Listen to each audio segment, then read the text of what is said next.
تبارك الذي بيده الملك وهو على كل شيء قدير الذي خلق الموت والحياة ليبلوكم أيكم أحسن عملا وهو العزيز الغفور الذي خلق 7 سماوات طباقا ما ترى في خلق الرحمن من تفاوت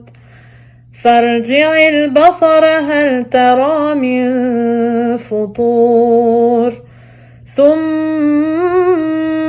أرجع البصر كرتين ينقلب إليك البصر خاسئا وهو حسير ولقد زينا السماء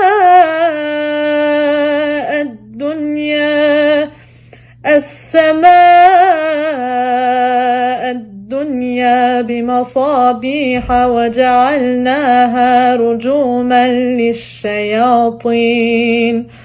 وأعتدنا لهم عذاب السعير۔ اپنی خوبصورت آواز سے گانا گا کر لوگوں پر سحر طاری کرنے والی امریکی گلوکارہ جینیفر،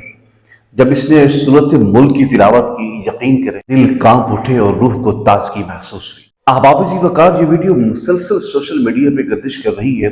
جس میں آپ نے واضح طور پہ سنا ہے کہ امریکی گلوکارہ جینیفر نے سورۃ ملک کی خوبصورت انداز میں تلاوت کی ہے، یقین کریں دل جیت لی ہے۔ بڑے افسوس کے ساتھ یہ کہنا پڑ رہا ہے کہ اسلامی جمہوریہ پاکستان، جس کی بنیاد کلمہ لا الہ الا اللہ پہ رکھی گئی، لیکن اس کے حکمرانوں کی حالت یہ ہے کہ ان کو قرآن مجید پڑھنا تک نہیں آتا۔ مجھے وہ زمانہ یاد آ گیا، مجھے وہ دور یاد آ گیا کہ جب ہمارے حکمرانوں نے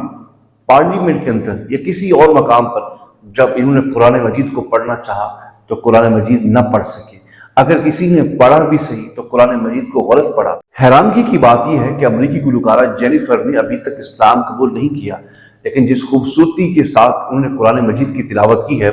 ہم دعا گو ہیں کہ اللہ کریم ان کو اسلام قبول کرنے کی توفیق عطا فرمائے۔ امریکی گلوکارہ کی اس ویڈیو کے ذریعے سے میں اپنی ماؤں، بہنوں، بیٹیوں سے گزارش کرنا چاہتا ہوں کہ خدا را قرآن مجید کو پڑھیے، سمجھیے، اس پہ عمل کیجیے۔ قرآن مجید کو روزانہ کی بنیاد پر تلاوت کرنا اپنا معمول بنا لیجیے۔ یقین کریں بڑا افسوس ہوتا ہے ان لوگوں پر جن کو ہمارے معاشرے میں اعلیٰ تعلیم یافتہ سمجھا جاتا ہے، وہ سیاستدان ہوں، وہ سیاسی لوگ ہوں، سماجی لوگ ہوں، وہ انجینئر ہوں، وہ ڈاکٹر ہوں۔